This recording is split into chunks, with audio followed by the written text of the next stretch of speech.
All right, this is Darren. This is Jason. This is Darren Paltrowitz. He's an entertainment, music, food, and beverage journalist, and you actually met him at your PNC Homedale, New Jersey show.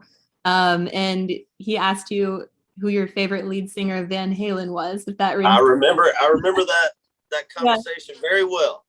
So Darren, you can take it away. I'll let you know when you have about 5 minutes left. Jason, is your day going fine so far? Yeah, so far so good. I'm just hanging on the bus. We got a couple shows in Orange Beach, Alabama tonight, or over the next weekend. So we're just kind of getting ready for that. And those shows are presented by Wolf Moon Bourbon. Am I correct? Or I'm sorry, did I just say Whiskey Moon? I meant Wolf Moon Bourbon. Maybe Whiskey Moon is our next venture. We'll see. But yeah, Wolf Moon. There you go. Wolf Moon is the presenter of the tour, and the tour is going great so far, I have to assume, based on the great show I saw in Jersey. Yeah, it's been great, man. I mean, I think we're 4 weeks in now, so our fourth weekend out, and it's just fun, man. It's fun to be back on the road after a year and a half of sitting at home, kind of wondering when this time was going to come. It's just nice to be back out there, be playing shows again, see people out having fun, having a good time, and it almost feels like things are back to normal again, kind of. And fortunately, Wolf Moon is on the menu at all these venues, which is a great thing.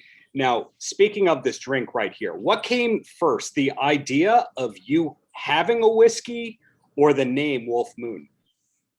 I think it was, excuse me, I think it was the idea, getting into,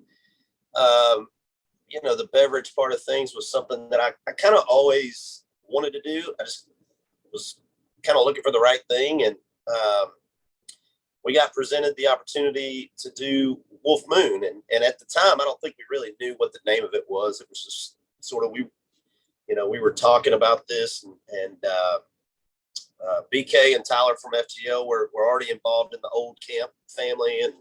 And so it was kind of a spinoff of what they were doing and part of the old camp family. And so my thing was I just wanted to do something that was a little bit more representative of me. And to me, that was more of a straight, bourbon whiskey and more so than a flavored thing or whatever. But so we kind of started the process of that and just trying to really dial in like what we wanted it to be. And for me, I'm a guy that likes to drink it on the rocks. So I wanted something that was smooth, that I didn't have to cut with something else, just to get it down. Because a lot of whiskeys like that. I mean, there's some brands that have been around for a long time that I have a hard time drinking, and there's some of the more popular ones, So I wanted it to be something that was easy to just drink on the rocks. That and for me that was important. So kind of doing some taste testing and really kind of dialing in what we wanted that to be.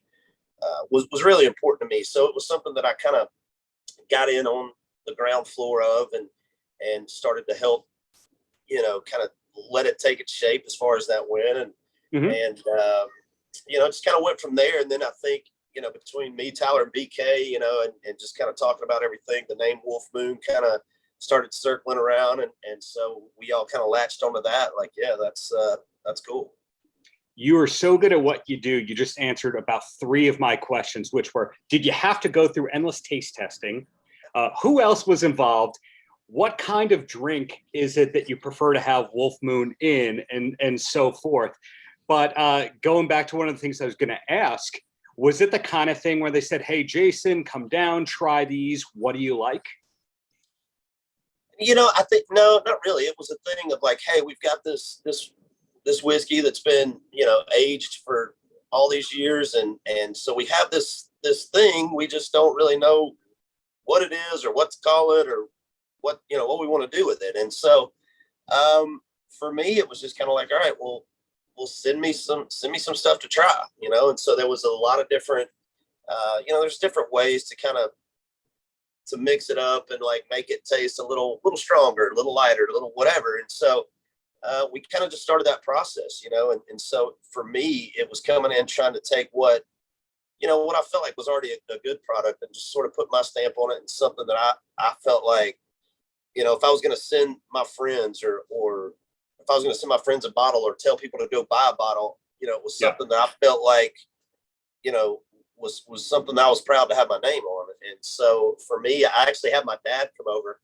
Mm.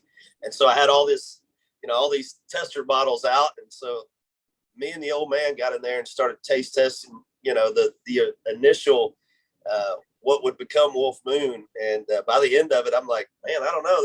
I feel like now they're all pretty good. Our first run through, I didn't know. And now they all kind of taste pretty good. So we kind of narrowed it down to what we both thought was, the smoothest and the best. And so that's kind of what it became.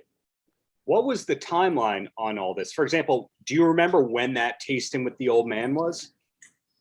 I would say, let's see, what are we in, 2021? I would say it was probably somewhere around 17 or 18, 2017 or 18, somewhere in there. So it's been a little bit, and it's a long process of, getting that and then mass producing that and then bottling it and then getting it out to people, promoting it, and we're still in the early stages of that. It was just, we were supposed to launch this on my tour last year, and because of the pandemic, we ended up canceling the tour, and it really kind of set us behind a little bit on the initial launch of the product. So, that was a situation where we kind of had to back up and reassess, and so it's been a little bit of a process, and obviously when you're coming out with something like this, you're competing with so many brands that are already out there, and a lot of them that have been around for what seemed like forever. Yeah. That are kind of just staples in Americana now, and so you're trying to compete with that, and it just takes time. And so for us, we're kind of in it for the long haul to be on this ride and see what happens. Yeah. When it comes to celebrity owned, and please don't mind me calling you a celebrity. I think when you sell a couple million records, you're a celebrity. Even if you're a regular person that goes to the grocery store, celebrity adjacent right there. So a lot of people are skeptical of celebrity owned spirits. I personally am not. I think a lot of my favorites are celebrity owned. Now, in your case, was there ever any fear like, oh, let's not put my name on this because they're going to prejudge? Was that ever a fear? Not really. I mean, I wouldn't have wanted to call it, Jason Aldean's whiskey or anything like that. But, I feel like a lot of times with celebrities, a lot of times they get paid to put their name on something that they're really not that invested in. And it just, I don't know. I think sometimes the product may suffer or they may not even really care what's out there. But, like you said, there are some really good ones too. And I think it really boils down to, how involved you get in the process of everything. I mean, and, for me, putting my name on something means a lot. I don't, if you go back and look at things I've done over the years, I mean, there's really not much I've put my name on, if anything, that I can go back and go, man, I wish I hadn't done that, because I always try to make that stay true to my brand and what I've built for myself over the years. And so that's really important to me. And so, and this was no different. I mean, from the taste of, of the whiskey to the bottle to the logo to everything. I mean, we were involved in all that stuff. And it's you. So, and so, for me, it was something that, I feel like the product kind of it's going to speak for itself. And so, it was never a concern for me about putting my name on it or being attached to it or anything like that. If anything, it would hopefully help to kind of get it off the ground and get it going and make people aware of it. When you're talking to musicians, the stock question that they get asked the first few years are, who are your influences? Now, in the case of the spirits industry, the last time I had the pleasure of speaking with you, I talked your ear off about Van Halen. Do you look at Sammy Hagar and go, wow, that is my spirit industry influence? I think Sammy's done great. I think he's done great with his tequila and all the stuff he's done over the years. But, you got to remember too, he's that stuff, Cabo Wabo's been out for a long time, really. And it had to start somewhere. He had to build that brand and he's done a great job with it. I think right now, Conor McGregor with Proper 12, I think he's killing it with that. So I mean, you look at what Clooney and guys like that did with Casamigos, so, those things have to start somewhere, and it's all about how involved I think you are in it and where you want to take it. And you just kind of have to get in there and see. But I mean, you look and you see like some celebrities that do this that are knowledgeable about it and have a vision to take it in a different place. It can be done for sure. In the case of Hagar, when he first came out with the Cabo Wabo, there was the song called Mas Tequila, which totally worked in the brand. And then part of his stage show would be girls in bikinis coming out serving him shots during the show. Is that part of the eventual plan for you, that we see this is my next single and it's called Wolf Moon, or no? Hey man, I don't know. One thing in this business I've learned to never say never. So you never know. But I don't think I'll have, girls in bikinis coming on stage. My wife would probably kill me, but I don't know. We'll see what happens. It's country music sings about whiskey a lot. So if there's any way I can kind of like manipulate it a little bit, throw in our Wolf Moon, I'm going to do that for sure. Is there an accomplishment for Wolf Moon that you're proudest of so far? And that doesn't include me accidentally calling it Whiskey Moon at the beginning of this interview. I think the biggest thing for me is that, getting involved in this and really kind of learning as I was going about the spirits business and things like that. I'm proud of the fact now that, when I walk into a liquor store or a restaurant or something, I'm kind of looking to see if they have it. And anytime I see it somewhere, it's really cool. It's like, man, this is awesome, because it's not just like in Nashville or just, right around my home. It's like I've seen it out in different places and in restaurants. And, we have a restaurant in Nashville called the E3 that, we serve there. And it's, I'm kind of constantly asking bartenders like, hey, what do people think about it? And, so far the response from that's been great. And that's my thing. It's like, I just want people to, if you're not a whiskey drinker, completely fine. But if you are, give it a try and hopefully it's something that, I think you'll like it. You know what I mean? I think it's something, if you tried it, you like it. I think people get stuck on their brand and what they like to drink. And a lot of times don't really like venturing out. It's like, I drink this is all I drink all day, every day. And that's what I want. And that's fine.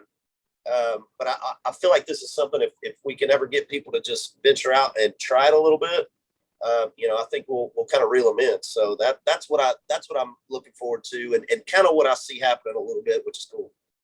We have time for 1 to 2 more questions, Darren. 2 more questions. The first question is, Jason, putting words in your mouth here, is it the kind of whiskey that you can have a little bit of before you go on stage and not totally lose your place? Oh, for sure. Yeah. And to be honest, man, I mean, when I'm backstage before a show, I'm a guy that I have some stuff to do before the show, meet and greets, and just some different things that I do for, an hour and a half, 2 hours before the show. And then usually I have maybe an hour and a half or 2 hours before our show starts. And so I get back there with my band and we'll start playing some music, and I'll have a couple drinks to get ready for the show, and so that's an every night thing for sure.